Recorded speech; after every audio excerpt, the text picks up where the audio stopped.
আল্লাহ তাআলা যদি কাউকে তৌফিক দেন ভালো কাজ করার, তাহলেই সে তৌফিক পায়, তাহলেই সে ভালো কাজে ঢুকতে পারে। আর আল্লাহ যদি কাউকে তৌফিক না দেন, সে কখনোই ভালো কাজটি করতে পারে না। আল্লাহ যদি কাউকে গুনাহ থেকে বাঁচিয়ে দেন, তাহলেই সে বাঁচতে পারে। অন্যথায় কোনো ব্যক্তি শুধুমাত্র চেষ্টা করে গুনাহ থেকে বাঁচতে পারে না।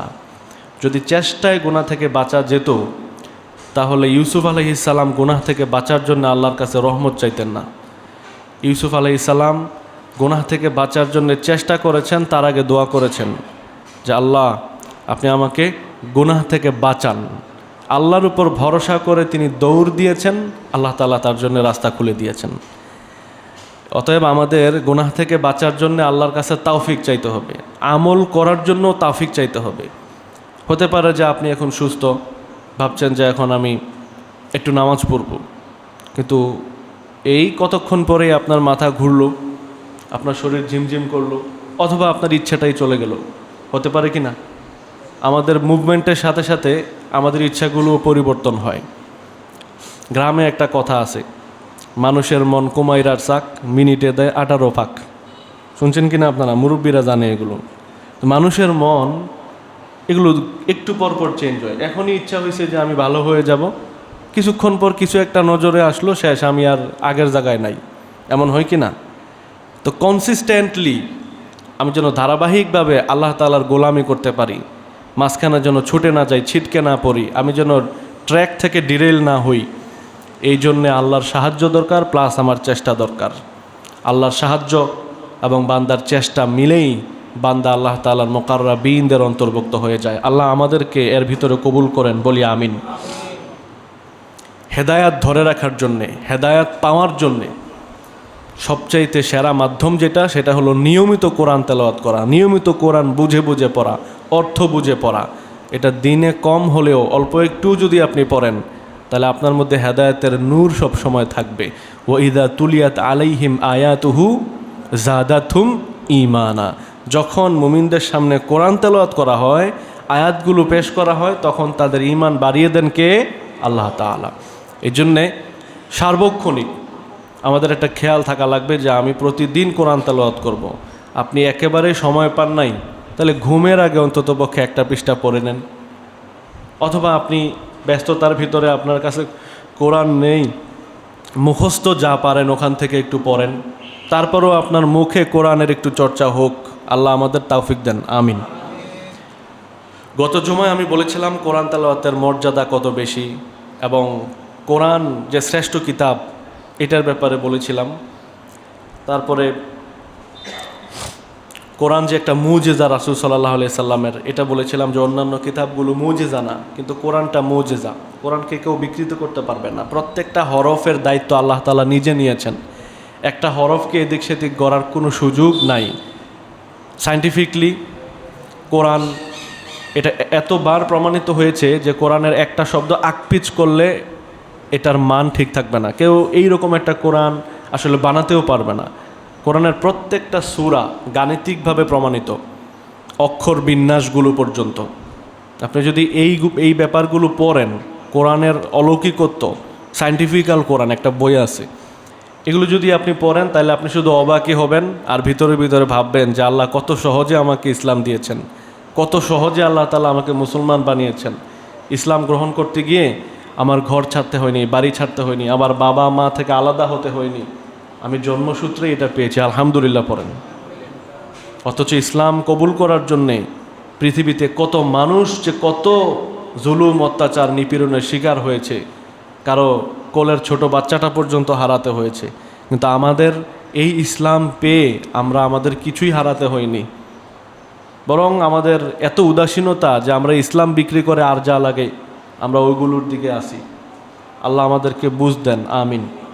তো কোরআন তেলাওয়াতের ফজিলত বলেছিলাম, সুর দিয়ে কোরআন তেলাওয়াত করা, কোরআন বুঝে পড়া, তিনটা ধাপ বলেছিলাম। যে প্রথমত কোরআনের হক হচ্ছে তেলাওয়াত করা, শুদ্ধ করে কোরআন তেলাওয়াত করা। দ্বিতীয়ত হচ্ছে অর্থ বুঝে বুঝে পড়া, তাফসির বুঝে পড়া। 3 নাম্বার হচ্ছে জীবনে বাস্তবায়ন করা, জীবনে বাস্তবায়ন করা। যার জীবনে কোরআন নাই, তার জীবনে কোনো আলো নাই, কিচ্ছু নাই, তার জীবনটা অন্ধকার। সে যদি ডাক্তার হয়, তাহলে সে গরিবকে ঠকাবে, রোগীকে ঠকাবে। টেস্ট দরকার একটা, দিয়ে রাখবে 60টা, আছে নাকি নাই? যদি সে ডাক্তার হয়, সে যদি কোরআন না বুঝে, কোরআনের নূর যদি তার মধ্যে না থাকে, তাহলে সে শুধু শুধু আমার মা বোনদের পেট কাটার ব্যবস্থা করবে। যদি সে ইঞ্জিনিয়ার হয়, যদি সে কোরআন না বুঝে, কোরআনের আলো তার ভিতরে না থাকে, তাহলে সে ওখানে 2 নম্বরই করবে। যেই রড দিয়ে বাড়ি বানানোর কথা, যে পরিমাণ সিমেন্ট দেওয়ার কথা, যেই ডিজাইন করার কথা, সে এটা করবে না। যে পরিমাণ মশলা দিয়ে এটাকে তৈরি করার দরকার, সে এখানে ফাঁকিবাজি করবে। করে কিনা আমাদের দেশে? ঘর নির্মাণ করেছে, হস্তান্তর করার আগেই ভেঙে পড়েছে। ব্রিজ নির্মাণ করেছে, উদ্বোধনের আগের দিন ভেঙে পড়েছে। এই ধরনের নজির আমাদের দেশে এজন্যই হয় কারণ আমাদের দেশে সব ইঞ্জিনিয়াররা, সব ডাক্তাররা কোরআন সুন্নাহ মানে না। যদি মানতো তাহলে দেশটা সোনায় সোহাগা হয়ে যেত।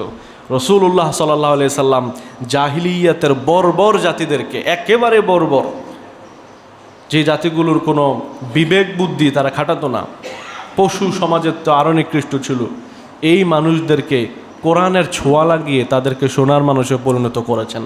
এক একজন হয়ে গিয়েছেন আবু বকর রাদিয়াল্লাহু আনহু, আরেকজন ওমর, আরেকজন ওসমান, আরেকজন আলী। এইভাবে করে 1.25 লক্ষ সাহাবী রাসূল সাল্লাল্লাহু আলাইহি ওয়াসাল্লাম তৈরি করেছেন। কিসের ছোঁয়ায় বলেন? কোরআনের ছোঁয়ায়। কিন্তু আমরা মুসলমান এখন কোরআনটাকে শুধুমাত্র রমজান মাসের জন্য খাস করে নিয়েছি। রমজান আসলে পড়ব, এরপরে আর পড়ব না। কোরআন দিয়ে তাবিজ লিখব, কোরআন বরকতের জন্য, ভালো মানে ইনকামে বরকত লাভের জন্য পড়ব। আরও কত নানান উদ্দেশ্যে মানুষ কোরআন পড়ে, আসল উদ্দেশ্যে পড়ে না।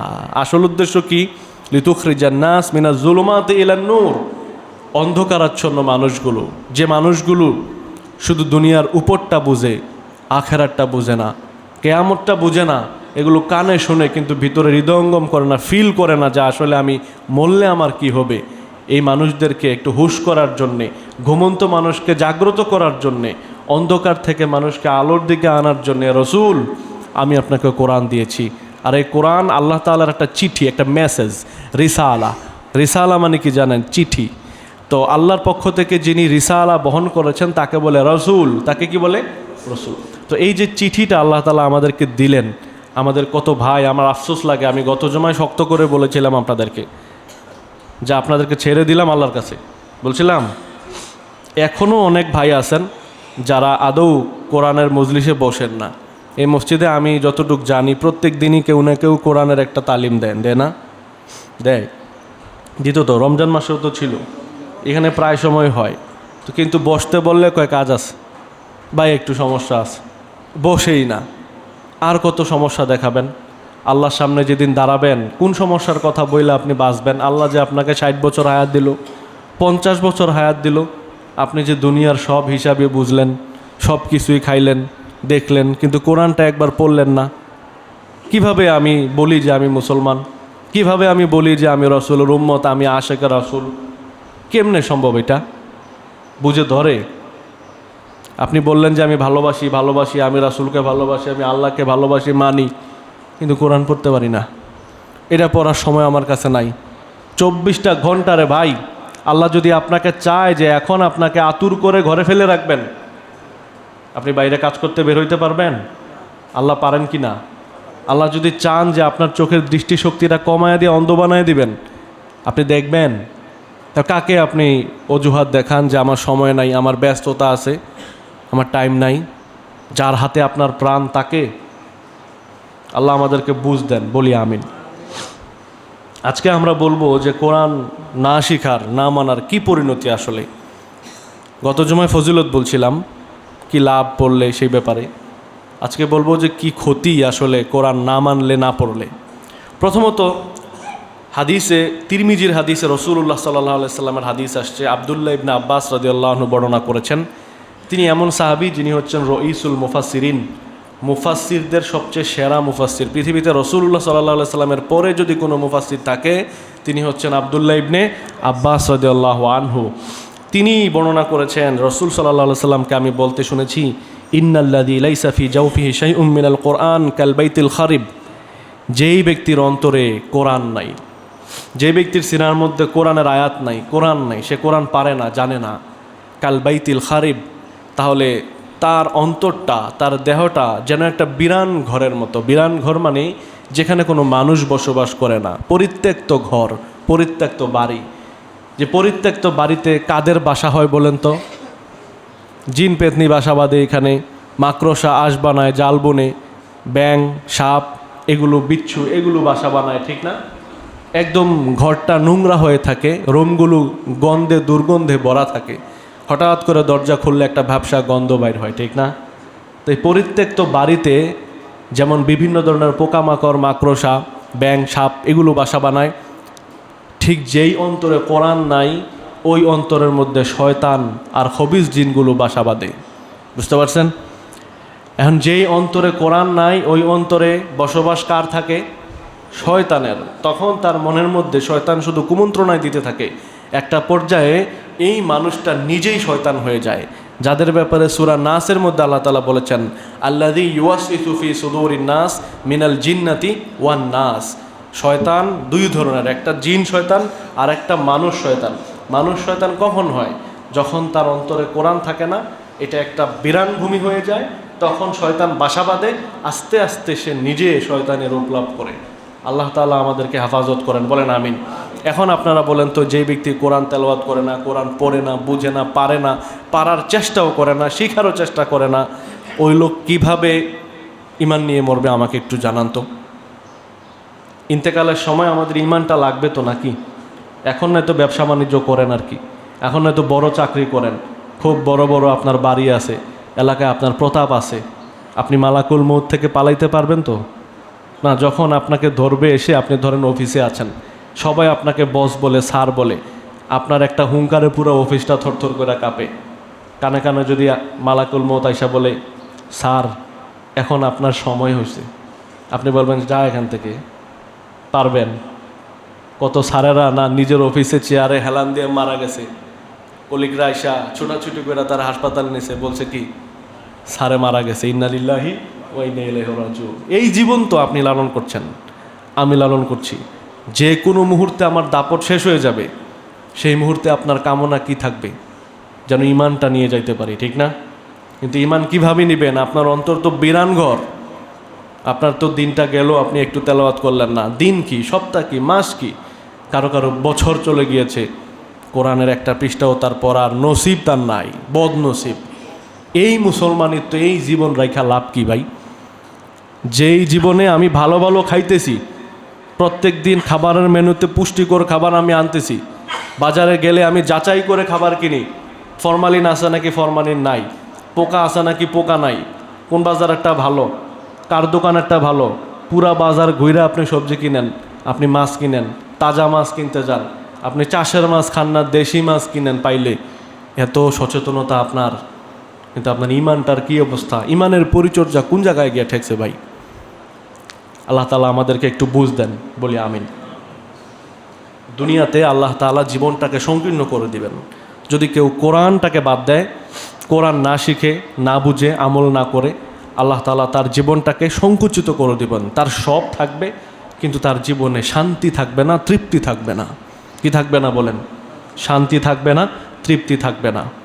তাকে হয়তো আল্লাহ তাআলা 10 তলা বিল্ডিংয়ের মালিক বানাই দিবেন, তাকে হয়তো আল্লাহ তাআলা প্রাড়ো গাড়িতে চড়াবেন, তাকে হয়তো আল্লাহ তাআলা ক্ষমতা দিবেন, সবই দিবেন, কিন্তু সেই সাথে তাকে দিবেন অস্থিরতা আর অতৃপ্তি, তার জীবনের নিরাপত্তাহীনতার ভয়। আল্লাহ তাআলা তার সংসারটাকে সাজাই দিবেন কিভাবে? বড় এলইডি টিভি থাকবে, দামি ফ্রিজ থাকবে, দামি দামি ফার্নিচার থাকবে তার ঘরে, বিশাল ফ্ল্যাটে থাকবে সে, কিন্তু তার স্ত্রী সুন্দরীও থাকবে কিন্তু অবাধ্য। স্ত্রীর কাছে তার ন্যূনতম সম্মান নাই। স্ত্রী সে যখন বাসায় যায় সে পরকীয়া করে, সে আরেকজনের সাথে হ্যালো বলে, মেসেজ বলে। তার সন্তানও আল্লাহ তাআলা দিবেন কিন্তু অবাধ্য সন্তান। এই বাবা শুয়ে শুয়ে চিন্তা করে কখন জানি আমার সন্তান আমাকে হত্যা করে ফেলে। বাবা একদিক দিয়ে ঢুকে, সন্তান আরেক দরজা দিয়ে বের হয়ে যায়। ঈদের দিনেও সন্তানের সাথে একটু কুশল বিনিময় হয় না। এমন পরিবার, অশান্তির কারাগার আছে নাকি নাই? আছে। সন্তানগুলো কথা শোনে না, স্ত্রী অবাধ্য, তাকে তৃপ্ত করা যায় না, ভাইয়ের সাথে ভাইয়ের দ্বন্দ্ব, প্রতিবেশীর সাথে দ্বন্দ্ব, অফিসেও ঝামেলা, তার সব আছে, মাগার তার জীবনে শান্তিটা নাই। কেন নাই? কারণ তার ঘরে কোরআনের চর্চা নাই। সে নিজেও কোরআন পড়ে না, তার পরিবারও কোরআন পড়ে না, সে তার বাচ্চাদেরকে দ্বীনি শিক্ষা দেয় নাই। আমি এখন এই সময়ে এসে প্রয়োজনীয়তা অনুভব করতেছি যে আসলে সন্তানদেরকে কোরআন শেখানোর গুরুত্ব আসলে কত বেশি, এটা আমি আমার জীবন থেকে বুঝতেছি। পড়াশোনা করে না, পড়াশোনা তো যা করছি মোটামুটি কোরআনে যা পাইছি, কিন্তু এর বাস্তবতা যেদিন আপনি নিজের ভিতর দিয়ে বুঝবেন, ওদিন উপলব্ধি করবেন যে প্রত্যেকটা আয়াতের মর্ম কী। আরিফ আজাদকে চিনেন আপনারা? বেলাফুরাবার আগে বই লিখেছে, যে প্যারাডক্সিক্যাল সাজিদ লিখেছে। তো এই যে লেখক, তার একটা কথা আছে, একটা বইয়ে উনি বলছেন যে কোরআনের আয়াতগুলো অনুবাদ পড়ার মাধ্যমে অনেক আয়াত বুঝে আসে না। কিছু কিছু আয়াত আছে যেগুলো বাস্তবতা দিয়ে প্রবেশ করলে, এই আয়াতের বাস্তবতায় প্রবেশ করলে, নিজে যখন এই আয়াতের ভিতরে ঢুকে যায় বাস্তবতা দিয়ে, তখন সে বুঝতে পারে যে আসলে আয়াতটার মিনিংটা কতটা গভীর, কতটা তাত্ত্বিক, এটা সিগনিফিকেন্স কত ডিপ, এটা তখন বুঝে আসে। তো আমার আব্বা একটা কাজের কাজ করছে, যে আমার কোরআনটা শিখাইছে, যার কারণে উনি এখন শান্তিতে, আর আল্লাহ আমাকেও শান্তিতে রাখছে।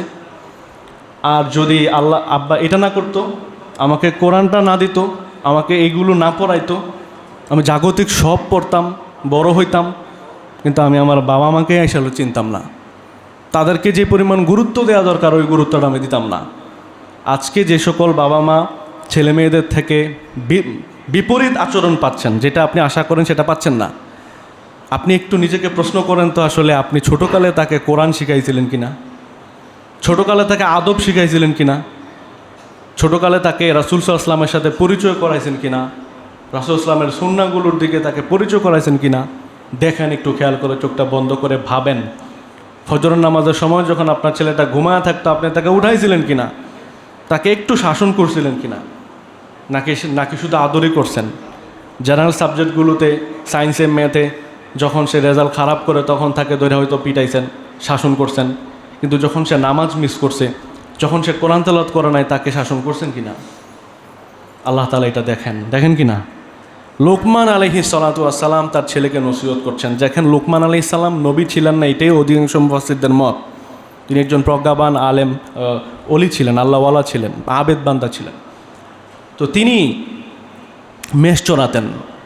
তো তার ছেলেকে একদিন ডেকে বললেন, হে আমার ছেলে, প্রিয় ছেলে, তোমাকে একটা নসিহত করি।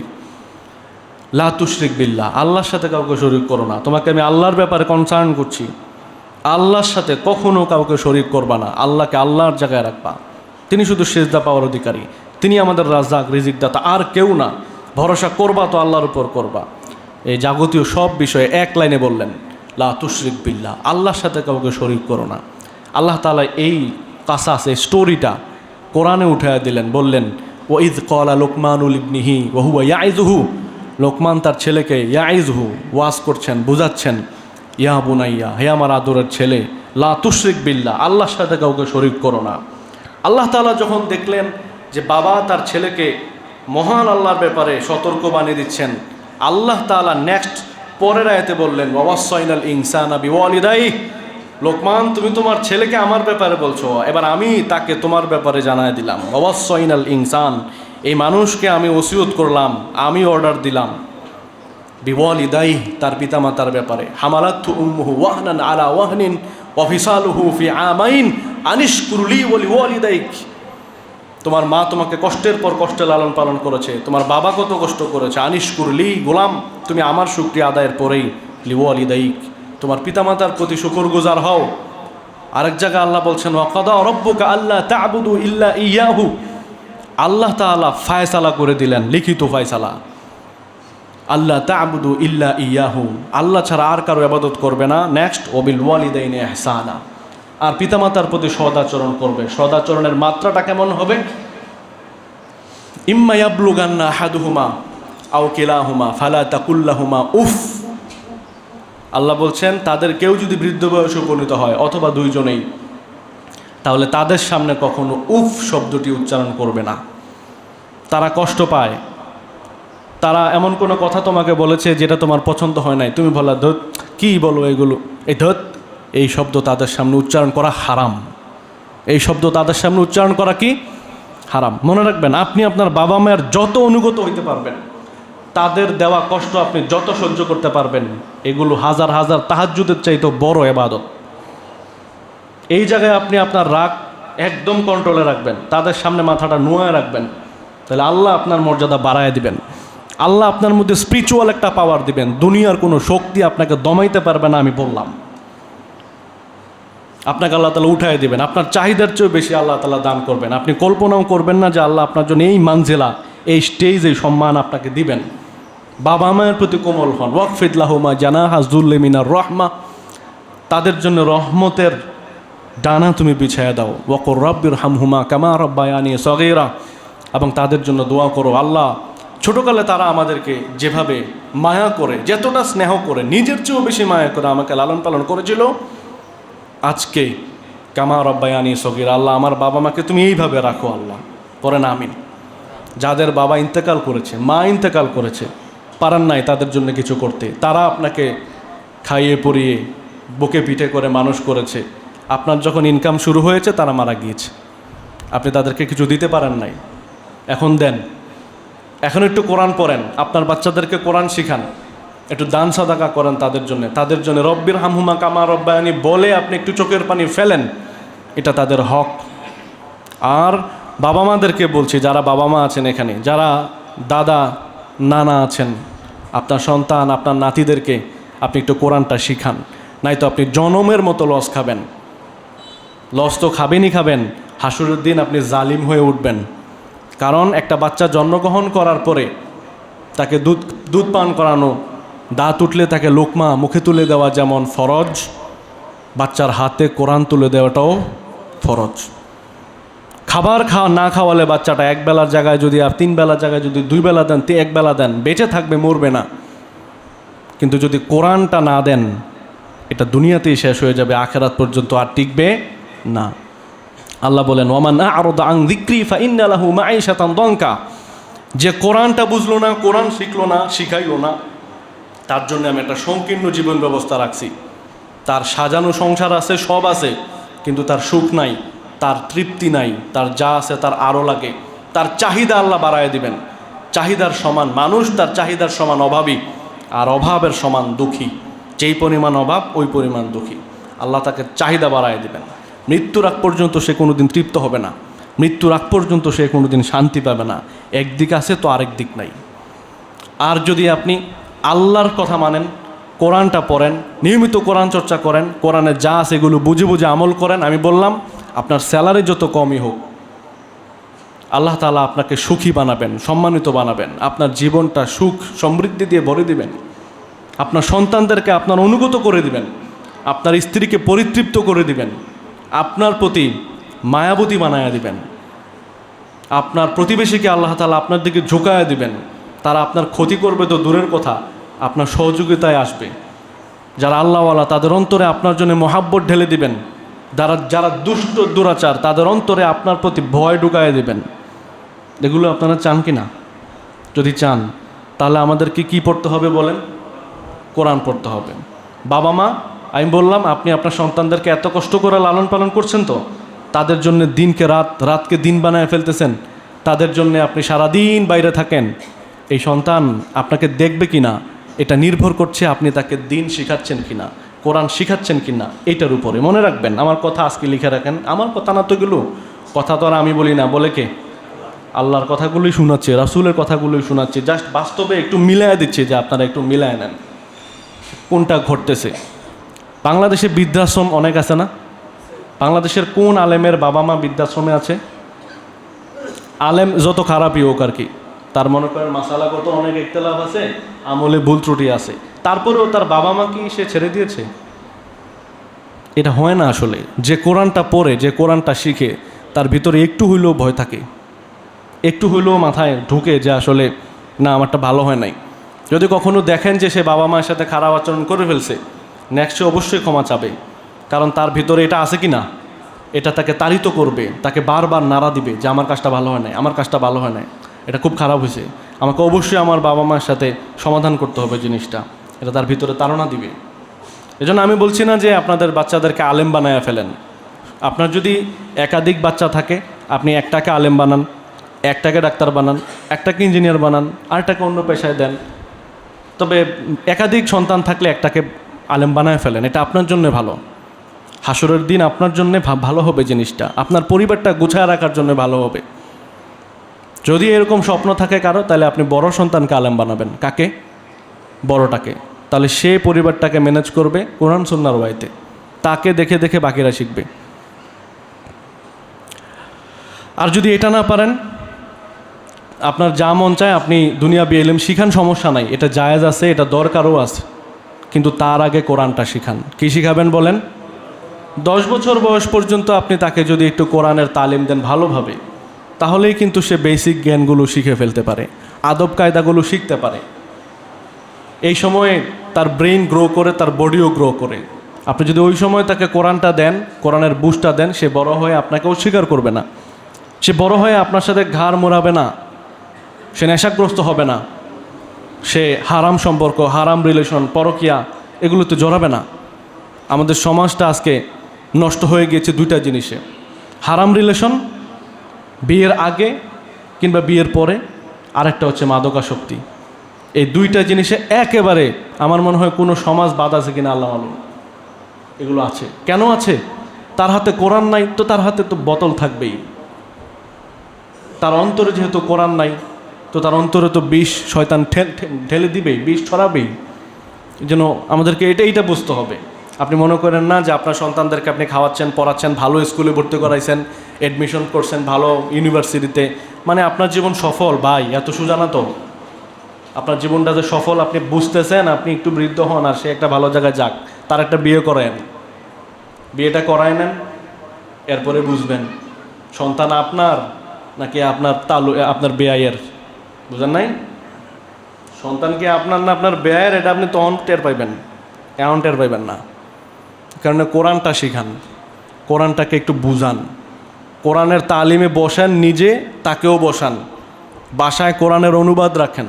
ভালো ভালো কোরআনের অনুবাদ আছে, কোরআনের সংক্ষিপ্ত তাফসিরের কিতাব আছে, এগুলো তাকে পড়া বাধ্যতামূলক করেন। আমাদের দেশটা এতটাই নষ্ট, গণিত বইয়ে লাভ ক্ষতির অঙ্ক আছে, সুদ কষার অঙ্ক আছে, কিন্তু জাকাত হিসাবের কোনো অঙ্ক নাই।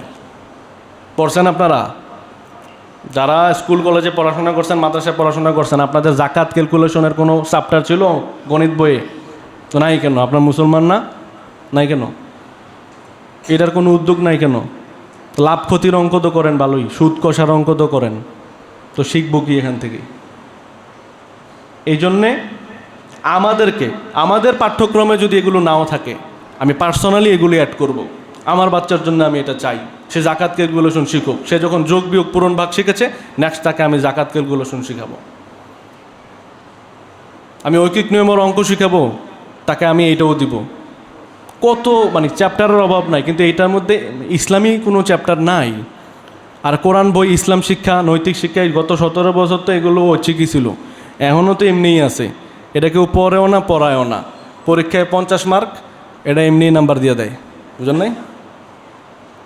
তো ইসলাম আমাদের কাছে কি এতটা মিনিমাইজ হয়ে গেল, এতটা অপশনাল হয়ে গেল, তা আমরা এই জায়গায় আল্লাহর কাছে জান্নাত খুঁজি না। আল্লাহ তাআলা আমাদেরকে বুঝ দেখ, বলি আমিন। কিয়ামতের মাঠে এই ব্যাপারে প্রশ্ন করা হবে, ওয়া ইন্নাহু লাযিকরুন লিকওমিক, ওয়া ইন্নাহু লাযিকরুল লাকা ওয়া লিকওমিকা ওয়া সাওফা তুসআলুন। হে রাসূল, কিয়ামতের মাঠে যখন বিচারের মাঠ শুরু হবে, তখন আপনাকে আমি জিজ্ঞেস করব কোরআনের ব্যাপারে। আপনার উম্মত যারা আছে তাদেরকেও আমি একজন একজন করে জিজ্ঞেস করব কোরআনের ব্যাপারে। বলো, তোমার জীবন কতদিন ছিল? আল্লাহ 60 বছর, 60 বছর 3 মাস। কোরআন শিখেছ? না। বাস, সাথে সাথে আল্লাহ তাআলা তাকে অন্ধ বানায় দিবেন। আল্লাহ তাআলা পবিত্র কোরআনে বলছেন, যখন রাসূলকে প্রশ্ন করা হবে, সাথে সাথে ওই লোকদেরকে প্রশ্ন করা হবে, রাসূল সাল্লাল্লাহু আলাইহি ওয়াসাল্লাম তার প্রশ্নের উত্তরে আল্লাহ তাআলার কাছে বলবেন, ওয়া ক্বালার রাসূলু ইয়া রাব্বি ইন্না কওমি ইত্তাখাযু হাযাল কুরআনা মাহজুরা। সূরা ফুরকানের 30 নম্বর আয়াতে আল্লাহ বলেন, তখন রাসূল সাল্লাল্লাহু আলাইহি ওয়াসাল্লাম দাঁড়িয়ে বলবেন, ইয়া আল্লাহ, ক্বালার রাসূল ইয়া রব, হে আমার রব, ইন্না কওমি, এ আমার কওম, ইত্তাখাযু হাযাল কুরআনা মাহজুরা, কোরআন আমাকে দিয়েছিলেন, আমিও বুঝিয়ে দিয়েছিলাম, কিন্তু তারা একটা সময় কোরআনকে পরিত্যক্ত ঘোষণা করেছে। তারা কোরআন পড়ে নাই, কোরআন দেখে নাই, বুঝে নাই, তারা কোরআনকে বাদ দিয়েছে। ওইদিকে যত মোটা মোটা বাংলা সাহিত্য আছে, ইংরেজি সাহিত্যের বই আছে, যত সায়েন্স ম্যাথ আছে, অন্য যত আদার্স সাবজেক্ট আছে, সব সাবজেক্ট সে ভালো করে পড়েছে, দেখে দেখে নোট করেছে, একটার পর একটা নোট বানাইছে, পরীক্ষার জন্য শিটও বানাইছে। কিন্তু কোরআনটাকে একটা বার আল্লাহ পড়ে নাই, ফার্স্ট টু লাস্ট একবারও সে জানে না যে এখানে আসলে আল্লাহ কি বলছেন। সে এটার কোনো গুরুত্বই বুঝে নাই। অথচ কত উপন্যাস, কত গল্প, কত সাহিত্যকর্ম সে খতম করে ফেলছে পড়তে পড়তে। চাকরি পরীক্ষার জন্য কত পড়াশোনা করছে, বইয়ের পরে বই তাক বানায় ফেলছে, কিন্তু এটা সে পড়ে নাই। আল্লাহ রসুল সাল্লাল্লাহু আলাইহি ওয়াসাল্লাম নিজে সুপারিশ করবেন তো দূরের কথা, উল্টা অভিযোগ দেবেন। সূরা ফুরকান 30 নম্বর আয়াত। কিয়ামতের দিন কোরআনও আসবে, কোরআন নিজে কথা বলবে আল্লাহর সাথে। কোরআন কি বলবে? রসুল সাল্লাল্লাহু আলাইহি ওয়াসাল্লাম বলেছেন, আল কোরআনু শাফিউন মুশাফফা, কোরআন হচ্ছে সুপারিশকারী, যে সুপারিশ করলে আল্লাহ তাআলা কবুল করবেন। ওয়া মাহিলুম মুসাদ্দাক, যদি কারো বিরুদ্ধে সাক্ষী দেয় সেটাও আল্লাহ তাআলা সত্যায়ন করবেন। মান জাআলাহু আমামাহু কদাহু ইলাল জান্নাহ, যে ব্যক্তি কোরআনকে তার সামনে রাখবে, এই কোরআন তাকে জান্নাত পর্যন্ত পথ দেখায় দিবে। ওমান জাআলাহু খালফা যহরিহি সাকাহু ইলান নার, যে ব্যক্তি কোরআনকে পিছনে ফেলে দিবে, কোরআন তাকে টেনে জাহান্নামে নিয়ে যাবে। এই জন্যে সেই দিন কোরআন নিজে আপনার বিরুদ্ধে সাক্ষী হবে, আল্লাহ রসুল আপনার বিরুদ্ধে সাক্ষী হবে, আর আপনি নিজেও তো বলবেন যে আমি তো পড়তে পারি নাই। কি করছো তুমি? তোমার জিন্দগিটা কিভাবে কাটছে? আপনি কোন অজুহাতটা দাঁড় করাইবেন? আমার কাছে বলার দরকার নাই, আল্লাহর কাছে সেদিন দিয়েন। চোখটা বন্ধ হইলেই আর বলতে পারবেন না যে হুজুর সমস্যায় তো পড়ে গেছি, বাবারে এই সমস্যায় তো পড়ে গেছি। এই মেসেজ দুনিয়ার আর কাউকে আপনি করতে পারবেন না। শেষ, চোখ বন্ধ মানে শেষ, শেষ মানে শেষ। আর নেক্সট ঘুরে আসা আর কোনো অপশন নাই, এটার জন্য সময়ও নির্দিষ্ট নাই, যে কোনো সময় এটা হয়ে যেতেই পারে। আপনি খাবারটা হাতে নিছেন, এটা এখানে দেওয়ার আগেও আপনি শেষ হয়ে যেতে পারেন। অথচ এই ব্যাপারে আমাদের কোনো চিন্তাই নাই।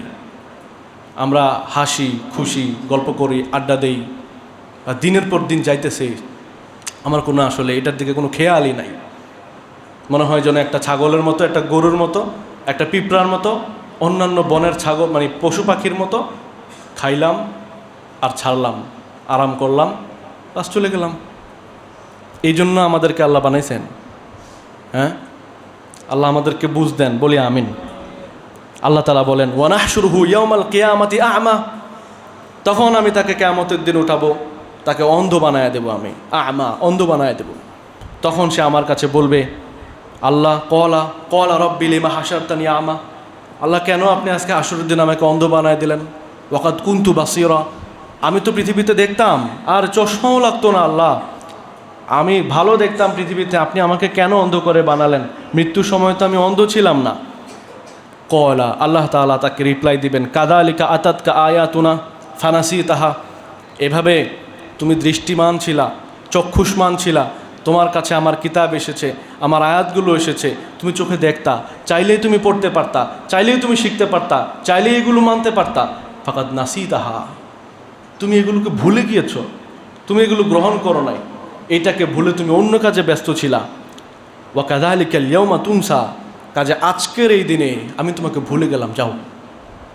এটা কত বড় হতাশার কথা, কত বড় ভয়ঙ্কর কথা ওই দিনে, যেদিন আপনার সন্তান আপনাকে পরিচয় দিবে না, যেদিন আপনার আত্মীয় স্বজন, আপনার কোনো ফ্রেন্ড সার্কেল, আপনার এত খয়ের খা, এত ফৌজ, এত দল, এত কিছু আপনাকে পরিচয় পর্যন্ত দিবে না। ওই দিনে আল্লাহর সামনে দাঁড়িয়ে আল্লাহ যদি আপনাকে এই কথাটা বলে দেয়, ওয়া কাযালিকাল ইয়াওমা তুনসা, তোমাকে আমি ভুলে গেলাম, চিনি না, যাও, তখন আপনি কি করবেন ভাই?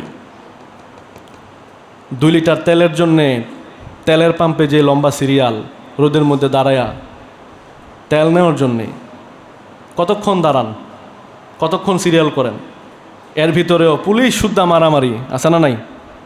হাসরের দিন বিচার হবে, বিচারের মাঠে খালি রৌদ্র না ভাই, এই ঘটনা আপনারা সবাই জানেন। বিভীষিকাময় অবস্থা, এক একজনের গায়ে পোশাক পর্যন্ত থাকবে না, কেউ কারো লজ্জাস্থানের দিকে তাকানোরও চিন্তা করবে না, কোনো বাজে চিন্তা করবে দূরের কথা, তার টেনশন আর হতাশা, কি জানি হয়, আমি নাকি মুক্তি পাই কি পাই না, এই নিয়ে নবীরা পর্যন্ত ইয়ানাফসি করতে থাকবে। এই অবস্থা দেখে ওখানে আপনি দাঁড়িয়ে থাকবেন, আর যখন আপনার পালা আসবে আল্লাহর সামনে দাঁড়াবেন, আল্লাহ একটা প্রশ্ন করবে, কোরআন পড়ছিলা কিনা, শিখছিলা কিনা? ওয়া কাযালিকাল ইয়াওমা তুনসা, যাও এখান থেকে। ফেরেশতাদেরকে বলবে যাও তাকে জাহান্নামে ফেলে দাও। কাকে ডাকবেন সেদিন? কে আসবে আপনাকে বাঁচাতে?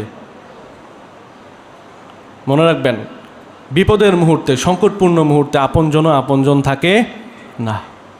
ভূমিকম্প হইলেই দেখবেন আপনার প্রাণের স্ত্রী আপনাকে টাইনা বাইর করে নাকি নিজে দৌড়ে আগে যায়। আপনি খালি একটু তাকায় দেখেন, বিপদের মুহূর্তে কেউ কারো থাকে না। তখন আপনাকে আপনার দিকে মনোযোগ দিতে হবে। কখন দিবেন? মরে গেলে।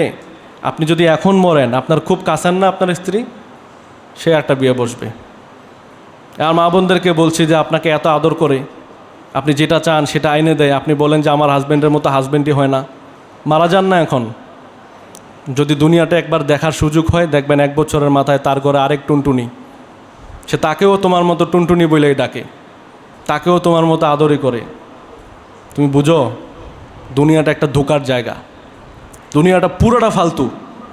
এখানে কেউই কারো নয়, শুধু একমাত্র আল্লাহই আছেন আপনার, এছাড়া আর কেউই আপনার না। আপনি সময় হইলেই বুঝবেন, কিন্তু যখন বুঝবেন তখন আপনি আর এখান থেকে ফিরে আসার সুযোগ পাবেন না। এই জন্য আল্লাহ তাআলা আমাদেরকে সময় থাকতে বুঝদান করেন, বলি আমিন। সন্তানদেরকে দিন শেখান, সন্তানদেরকে কোরআন শেখান, আপনার পরিবারে কোরআনটা রাখেন, আপনি তৃপ্ত হবেন। আল্লাহ আপনাকে শান্তির জীবন দান করবেন। হোক না আপনার ইনকাম কম, কিন্তু আল্লাহ তাআলা আপনাকে শান্তিতে রাখবেন। আল্লাহ তাআলা আপনার ভিতরে তৃপ্তি দান করে দিবেন, আপনার হয়ে যাবে। আল্লাহ তাআলা আমাদের সবাইকে বুঝদান করেন, বলি আমিন। আর যদি এটা না হয়, আল্লাহ বলছেন আমলাউ ইয়াদাইকা শুগলান, আমি তোমার হাত দুইটা ব্যস্ততায় ভরপুর করে দেবো, ওয়ালাম আসুদ্দা ফাকরা, কিন্তু তোমার অভাব আমি শেষ করব না। তোমার ইনকাম হতেই থাকবে, ব্যাংক ব্যালেন্স বাড়তেই থাকবে, মাগার তোমার অভাব তো যায় না।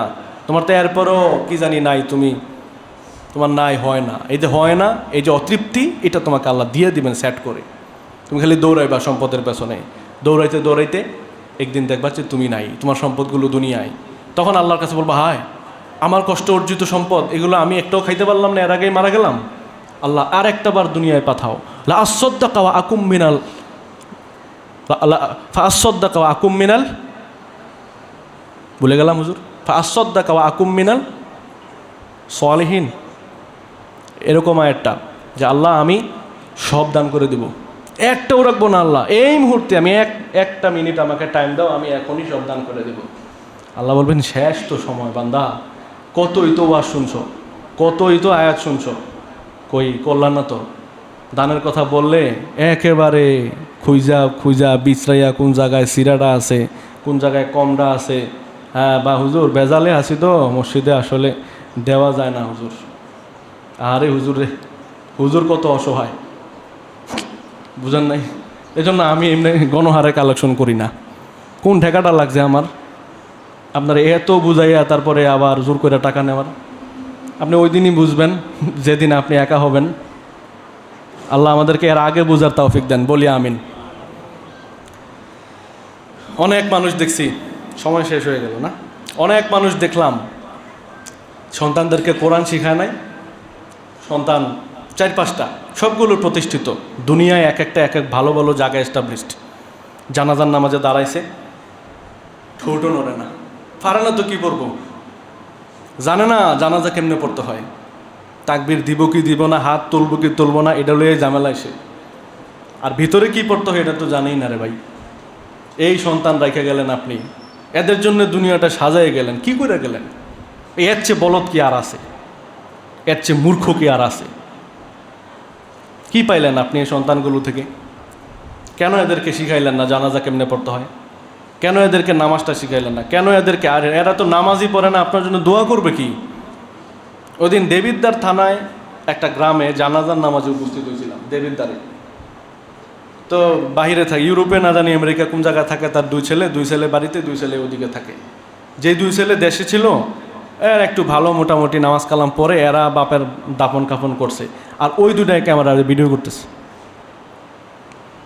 বুঝো না, ভালো করে বাংলা বলতে পারে না, বাংলা বলে ইংরেজি বাংলা মিলে জেলে বাংলা শব্দটাও ইংলিশের মতো কিছুটা খ করে উচ্চারণ করে, আর এটা ভিডিও করতেছে। এগুলো নিয়ে তার ওই ওয়াইফরে বাচ্চাদেরকে দেখাবে, তোমার ওই দাদু মারা গেছে, ভিডিও করে আনছি, এই জীবন জিন্দেগি। অথচ জীবিত থাকতে সে ওই 2টা সন্তান নিয়ে গর্ব করতো, আমার 2টা সন্তান আল্লাহ দিলে, একটা আছে লন্ডনে আর একটা আছে কানাডায়, তোরে ফারাইব, বুঝছ না? তোর কবরে আইসা পাড়া দিব। সূরা ফাতিহা পড়ার সামর্থ্য তোর এই ছেলের নাই।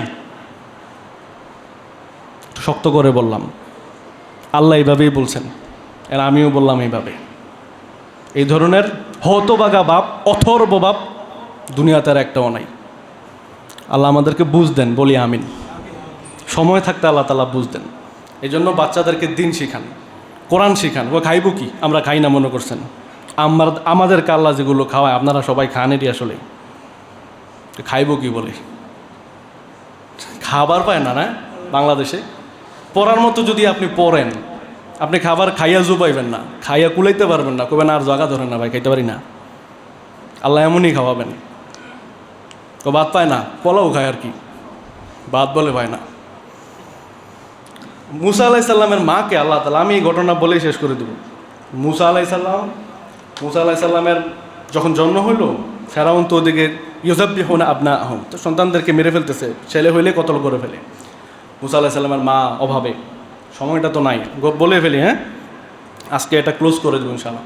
তো বলল যে কি করব, আমি এটাকে রাখবো না ফেলে দিব নাকি, ফেরাউন দেখলেই তো কতল করে ফেলবে। আল্লাহ তাআলা তৎক্ষণাৎ ইলহাম দিলেন মুসা আলাইহিস সালামের মাকে, ওয়া আওহা রাব্বুকা ইলা উম্মি মুসা, নাকি ওয়া আওহাইনা ইলা উম্মি মুসা, আওহাইনা ইলা উম্মি মুসা, আমি মুসার মায়ের কাছে ওহি করলাম, মানে এটা ইলহাম, ওই কিতাব ওহি না, এটা ইলহাম। আন আরদিয়াহি, তুমি তাকে দুধ পান করাও। ফাইদা খিফতি আলাইহি, যদি মনে করো যে দুধ পান করালে তোমার ভয় লাগে, ফাআলকিহি ফিল ইয়াম্মি, তাকে সাগরে ফেলে দাও। সাগরে রেখে দাও না, সাগরে ফেলে দাও, ছিটকে ফেলে দাও। আরবিতে আলকিহি মানে ছুঁড়ে ফেলা, তুমি ছুঁড়ে ফেলো, যাও। আপনারা নাটকে গল্পে যা দেখেন বিষয়টা এরকম না, কোরআনে আরও তির্যকভাবে আছে, ছুঁড়ে ফেলে দাও লাগলে। লা তাখাফি ওয়ালা তাহজানি, টেনশন করো না, ভয় পেও না। ইন্না রাদ্দুহু ইলাইকি, আমি তাকে তোমার কাছে ফেরত পাঠাবো সময় মতো, এমনি না। ওয়া জাইলুহু মিনাল মুরসালিন, আমি কথা দিলাম তাকে আমি রাসূল বানায় ফেরত দিব, বনি ইসরায়েলের নবী বানায় দেবো। সুবহানাল্লাহ বিহামদি। আল্লাহর উপর ভরসা করে সন্তানকে একেবারে পানিতে ফেলে দিলেন। আল্লাহ তাআলা ভাষায় এটা জাগা মতো নিলেন। সেখান থেকে মুসা আলাইহিস সালাম তাগড়া জোয়ান হলেন। কোনো একটা ইনসিডেন্টে মুসা আলাইহিস সালাম আবার ফেরাউনের রাজ্য ছেড়ে মাদায়েনে শুআয়ব আলাইহিস সালামের এলাকায় চলে গেলেন। সেখানেও তার আবার কিছু নাই, গাছের নিচে বসা। আল্লাহ রব্বি ইন্নী লিমা আনজালতা ইলাইয়া মিন খায়রিন ফাকির, আল্লাহ যদি কিছু হয় তাইলে আমি খাইতে পারবো, থাকতে পারবো, আমার তখন গাছতলা ছাড়া উপায় নাই। ঘটনা লম্বা। আল্লাহ তাআলা সিস্টেমে শুআয়ব আলাইহিস সালামের জামাই বানায় দিলেন। 12 বছর পরে আল্লাহ তাআলা তাকে নবুয়ত দিলেন, বললেন যে যাও ইযহাব ইলা ফিরআউন ইন্নাহু তাগা, এবার ফেরাউনের কাছে গিয়ে একটু দিনই দাওয়াতি কাজ করে আসো। সুবহানাল্লাহ বিহামদিহি। নবী বানায়া এরপরে আবার ফেরত দিলেন তার মায়ের কাছে। সুবহানাল্লাহ বিহামদিহি। আপনি আল্লাহর উপর ভরসা করে সন্তানটাকে দিন শিখান, এখানে দেন, সে কি খাবে আপনি চিন্তা করেন। ভবিষ্যৎ নাই, ভবিষ্যৎ কি হইব? ভবিষ্যৎ কোনটা? ভবিষ্যৎ কি দুনিয়াটা? আমরা যখন মায়ের পেটে ছিলাম, আলামে আরওয়াহ ছিলাম, এগুলো অতীত। আর দুনিয়াটা কি? বর্তমান। ভবিষ্যৎ কোনটা? আখেরাত। তো ভবিষ্যৎ তো ওইটা। আপনি এখানে কি সেটেল হইতে পারবেন? আপনি বাঁচতে পারবেন এখানে, সারা জীবন থাকবেন যে এইটাই আপনার ভবিষ্যৎ? এইখান থেকে চলেই যাবেন আপনি। তাহলে এইটা আপনার ভবিষ্যৎ হলো কিভাবে? শয়তান কেমনে আমাদেরকে ঘুরায় আসলে। রাসূল আল্লাহ তাআলা বলছেন, ফামান যুহজিহা আনিন নার ওয়া উদখিলাল জান্নাহ ফাকাদ ফাযা, যাকে জাহান্নাম থেকে সরানো হবে, জান্নাতে ঢুকানো হবে, সেই না সফল। সেদিনই না আপনার সন্তানের ভবিষ্যৎ আপনি দেখবেন। ইন্তেকালের সময় আপনি যখন ঈমান নিয়ে মরবেন, বাচ্চা যখন ঈমান নিয়ে মরবে, হাসরের দিন যখন এই বাচ্চা আপনার জন্য সুপারিশকারী হবে, তখনই না আপনার ভবিষ্যৎ উজ্জ্বল। ভবিষ্যৎটা একটু বুঝেন। আল্লাহ তাআলা আমাদের সবাইকে বুঝদান করেন, কোরআন শিখার জন্য তৌফিক দেন। তৌফিক লাগবে, আল্লাহর কাছে তৌফিক চান যে আল্লাহ আমি পারি না, আমাকে তৌফিক দাও। পরিবারে আপনারা কোরআন শিখাবেন তো ইনশাআল্লাহ? বাচ্চাদেরকে শিখাবেন? যারা কোরআন শুদ্ধ করে পারেন না, শিখেন ভাই। আমি আর এই আলোচনা এখানে করি কিনা আল্লাহ মালুম, বাসি কিনা আল্লাহ মালুম, বলে দিলাম। আল্লাহ তাআলা আমাদেরকে বুঝদান করেন, বলি আমিন। যাদের অন্তর আল্লাহর জন্য উন্মুক্ত, আল্লাহ তাদেরকে বুঝদান করবেন। ওয়া আখিরু দাওয়ানা আনিল হামদুলিল্লাহি রাব্বিল আলামিন। আসসালামু আলাইকুম ওয়া রাহমাতুল্লাহ।